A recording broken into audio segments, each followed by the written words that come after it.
नमस्कार विद्यार्थ्यांनो.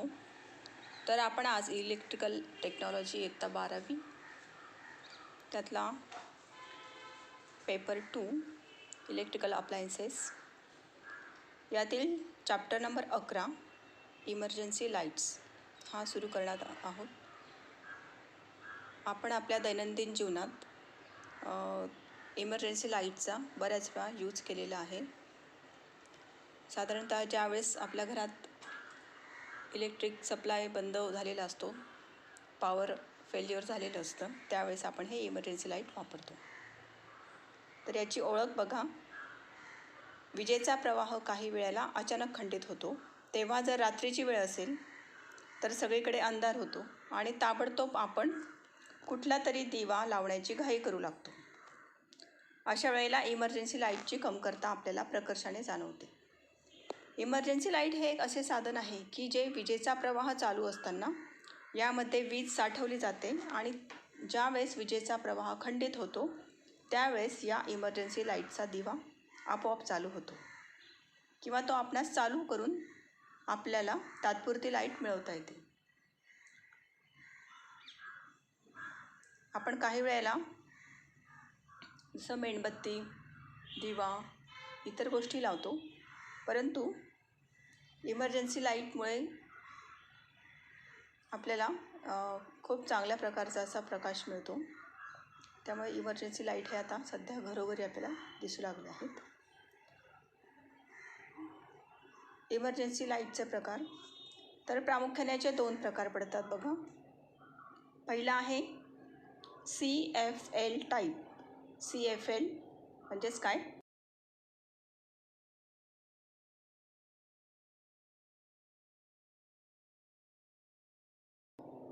Light emitting diode type.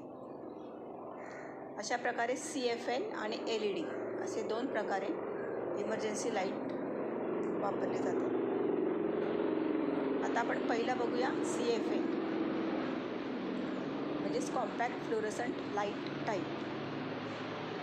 आपण बऱ्याच वेळा या अशा प्रकारच्या बॅटरी बघितलेल्या आहेत इमर्जन्सी लाईट. तर याचे प्रमुख भाग आधी बघूया. पहिला आहे रिचार्जेबल बॅटरी, दुसरे आहे बॅटरी चार्जिंग, तिसरा इन्व्हर्टर बोर्ड, चौथा इन्व्हर्टर ट्रान्सफॉर्मर, पाचवा स्टेप डाऊन ट्रान्सफॉर्मर, सहावा CFL लॅम्प, सातवा switch two pin wire plastic box,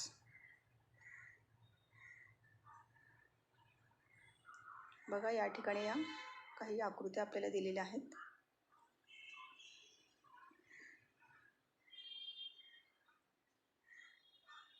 हा आहे ब्लॉक डायग्राम. मुलांनो, हा ब्लॉक डायग्राम व्यवस्थित तुम्ही तयार करून ठेवा. याची प्रॅक्टिस करा. 2 ते 3 वेळा काढून बघा. न बघता काढण्याची प्रॅक्टिस करा. हा महत्त्वाचा आहे. तर आता आपण प्रत्येक प्रमुख भागाची माहिती घेणार आहोत इमर्जन्सी लाईट CFLची. तर पहिला आहे रिचार्जेबल बॅटरी 6 व्होल्ट 7 अँपिअरवर. तर विजेचा दाब वीज उपलब्ध असताना साठवून ठेवण्यासाठी या रिचार्जेबल बॅटरीचा उपयोग केला जातो. वापरल्यानंतर पुन्हा चार्ज करता यावी म्हणून ती रिचार्जेबल स्वरूपाची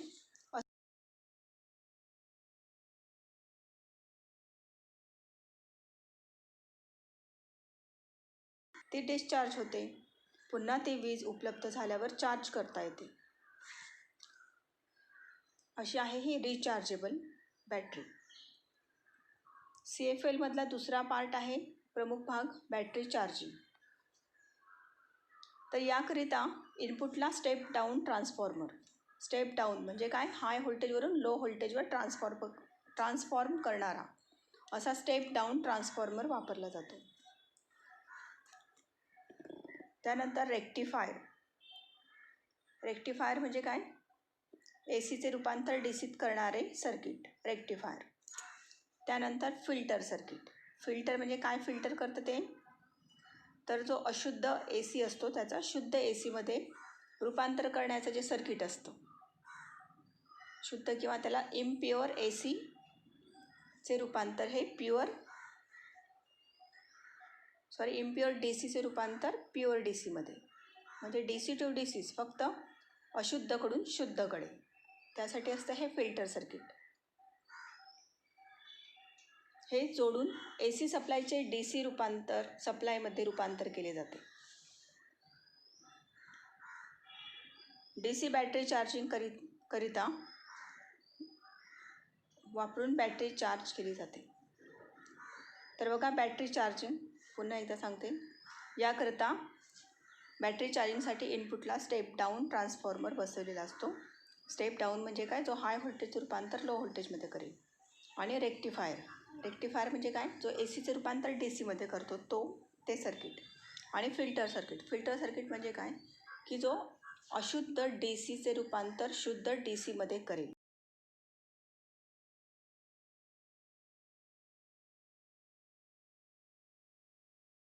बॅटरी चार्जिंगकरिता वापरून बॅटरी चार्ज केली जाते. तिसरा आहे इन्व्हर्टर बोर्ड 6 व्होल्ट. इमर्जन्सी लाईटचा हा एक महत्त्वाचा प्रकार आहे. यावर ट्रान्सफॉर्मर आणि बॅटरी या दोन्ही मुख्य कंपोनंट्सच्या मध्ये उपयोगात येणारे रेझिस्टर, ट्रान्झिस्टर, डायोड यासारख्या इतर कंपोनंट्सची असेंब्ली केली जाते. मुलांनो, हे शब्द लक्षात ठेवा. रेझिस्टर, ट्रान्झिस्टर, डायोड हे सगळे इलेक्ट्रॉनिक पार्ट्स आहेत. ह्या कंपोनंटची नावं लक्षात ठेवा तुम्ही. तर यांची असेंब्ली त्या ठिकाणी केलेली असते. त्यामधून ट्रान्सफॉर्मर, CFL स्विच आणि बॅटरी यासाठी प्रत्येकी 2 याप्रमाणे एकूण 8 वायर्स बाहेर पडतात. चार्जर सेक्शनसाठी LM317 आणि इन्व्हर्टर सेक्शनसाठी NE555 या IC वापरल्या जातात. इन्व्हर्टर ट्रान्सफॉर्मर हा ferrite core high frequency transformer असतो. याच्या प्रायमरीला पल्सेटिंग DC इनपुट असते. प्रायमरी वाइंडिंग 22 गेजच्या 10 टर्नचे असते. सेकंडरी वाइंडिंग 34 गेजच्या 500 टर्नचे असते. गेज म्हणजे हा एक प्रकारचा एक डायमीटर. 34 म्हणजे काय, 34, 22 गेज म्हणजे डायमीटर असतो त्या वायरचा. तर 22 गेजच्या वायरचे 10 टर्न्स आणि सेकंडरी वाइंडिंग 34 गेजच्या 500 टर्न्स म्हणजे वेढे असतात. सेकंडरीमध्ये हाय फ्रिक्वेन्सी हाय व्होल्टेज तयार होते. फेराइट कोअर वापरणे ऊर्जा कार्यक्षम ठरते. Iron core step up transformer 12/230 वापरता येतो.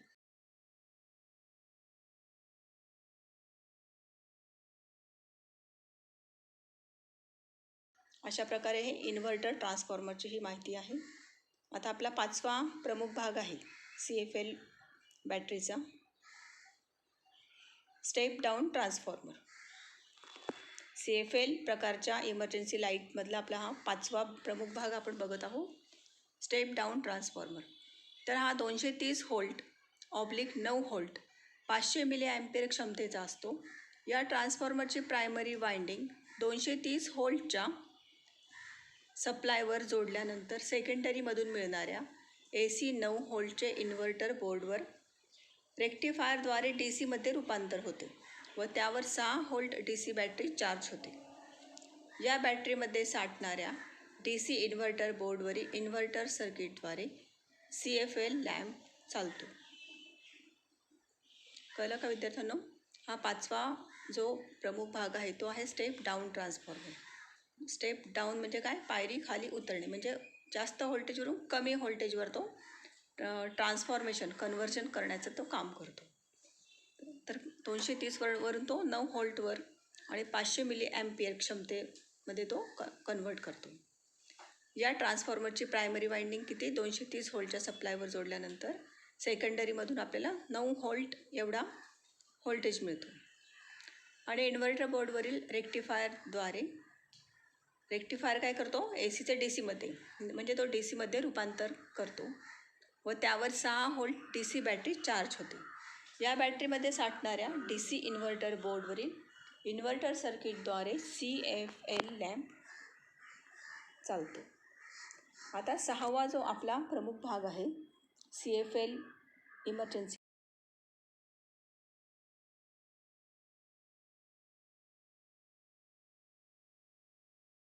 टाईप हे CFL लॅम्प चालवण्यासाठी इन्व्हर्टर सर्किट आवश्यक असते.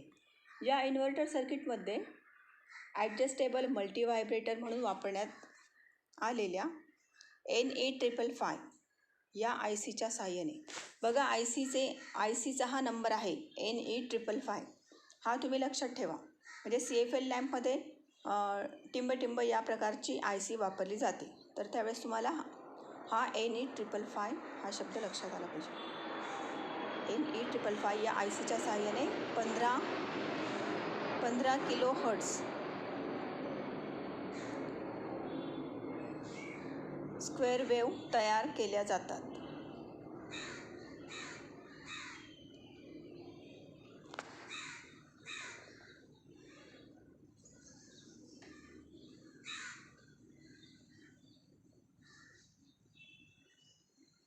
फेराइट ट्रान्सफॉर्मरच्या साहाय्याने या ट्यूबला चालू करण्यासाठी SL100 आणि 2N3055 या 2 ट्रान्झिस्टरच्या द्वारे बघा ट्रान्झिस्टरचे हे नंबर दिलेले आहेत, हे लक्षात ठेवा. या 2 ट्रान्झिस्टरद्वारे तयार झालेल्या डार्लिंग्टन पेअरला NE555 या ICची 3 नंबरची पिन जोडलेली असते. 6 वॉटच्या ट्यूबसाठी BC547 आणि 2N6292 या 2 ट्रान्झिस्टरच्या द्वारे डार्लिंग्टन पेअर तयार करावी. आता 7 नंबर आहे CFL इमर्जन्सी लाईटचा 7वा प्रमुख भाग आहे switch 2 pin wire plastic box.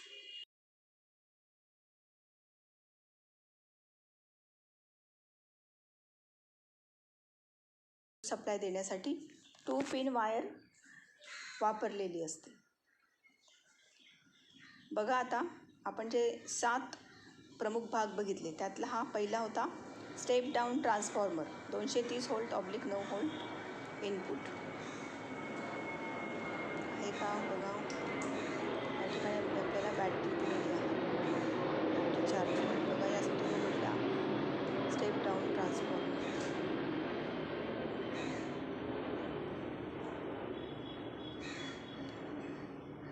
बघा हा जो आहे ट्रान्सफॉर्मर हा ब्लॉक डायग्राममध्ये आपण पहिला बॉक्स घेतला स्टेप डाऊन ट्रान्सफॉर्मर. सेकंड घेतला rectifier filter DC voltage regulator. त्यानंतर हा स्विच आहे. त्यानंतर हा बघा मल्टीव्हायब्रेटरचे 2 प्रकार आहेत, अस्टेबल आणि स्टेबल. तर या ठिकाणी अस्टेबल मल्टीव्हायब्रेटर हे इलेक्ट्रॉनिक सर्किट वापरले आहे. त्यानंतर inverter transformer step up output. त्यानंतर CFL ट्यूब लाईट आणि खालच्या ब्लॉकमध्ये रिचार्जेबल बॅटरी DC स्टोरेज. मुलांनो ही जी आकृती आहे इमर्जन्सी लाईटचा ब्लॉक डायग्राम कोणत्या CFL टाईप. तर तुम्ही हा व्यवस्थित प्रिपेअर करा. याचे प्रमुख भाग लक्षात घ्या. 4 ते 6 मार्कांना यातलं एक विचारू शकतात किंवा फक्त ब्लॉक डायग्राम विचारले जाऊ शकते. तर ते महत्त्वाचे आहे, लक्षात घ्या.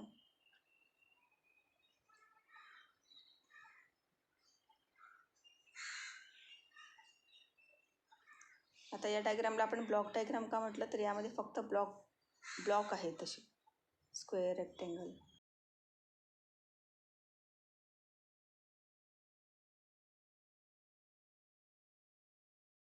तर बघा CFL टाईप इमर्जन्सी लाईटमध्ये विविध प्रकारचे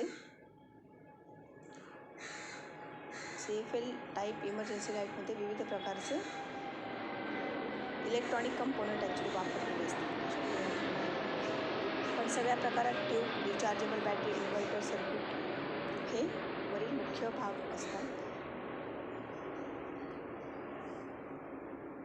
ही सुद्धा आकृती व्यवस्थित तयार करून ठेवा.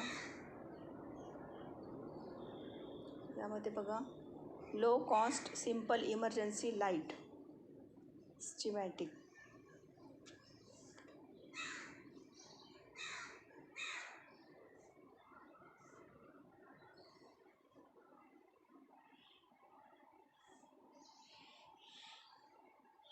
हे बघा या ठिकाणी ही जी येलो कलरची दिसते आहे आपल्याला पिवळ्या रंगाची ही आहे 20 वॅटची फ्लोरोसंट ट्यूब. आणि हा आहे ट्रान्सफॉर्मर, याची सेकंडरी या ट्यूबला जोडलेली आहे. आणि ट्रान्सफॉर्मरची प्रायमरी जी आहे बघा, हे या साईडला, या ठिकाणी हा आहे ट्रान्झिस्टर, हा आहे कपॅसिटर. याचे कनेक्शन बघा कसे केलेले आहे. अशा पद्धतीने ही जोडणी केलेली असते. ही प्रायमरी झाली, ही सेकंडरी झाली, मध्ये ही कोअर असते. हा ट्रान्सफॉर्मर, हा कपॅसिटर.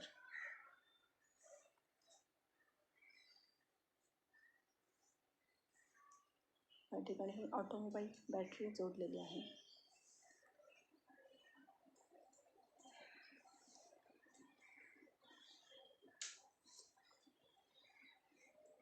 हे बाकी इलेक्ट्रॉनिक कंपोनंट या ठिकाणी.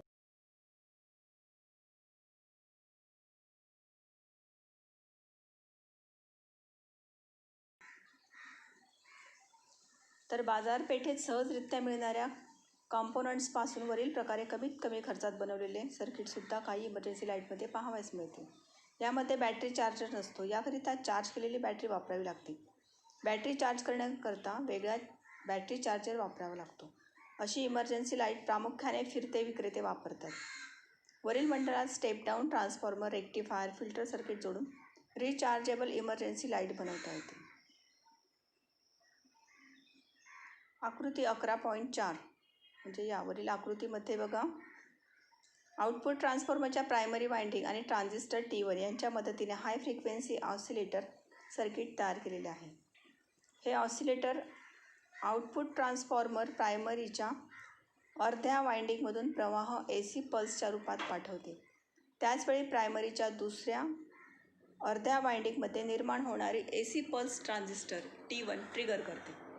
ट्रान्सफॉर्मरच्या प्रायमरीमधून वाहणाऱ्या हाय फ्रिक्वेन्सी लो व्होल्टेजचे सेकंडरीमध्ये हाय फ्रिक्वेन्सी हाय व्होल्टेजमध्ये इन्व्हर्टर ट्रान्सफॉर्मर स्टेपअप असतो.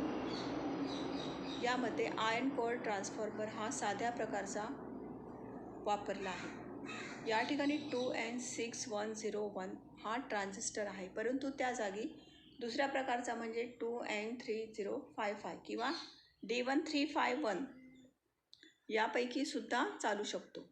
2K5 हा प्रीसेट सर्किटची फ्रिक्वेन्सी ॲडजस्ट करण्यासाठी वापरला आहे, ज्यामुळे ट्यूबच्या प्रकाशक्षमतेवर बदल करता येऊ शकतो. 0.47 मायक्रोफॅरेड कपॅसिटरसुद्धा ट्यूबची प्रकाशक्षमता वाढवण्यासाठी वापरला आहे. 12 व्होल्ट 7.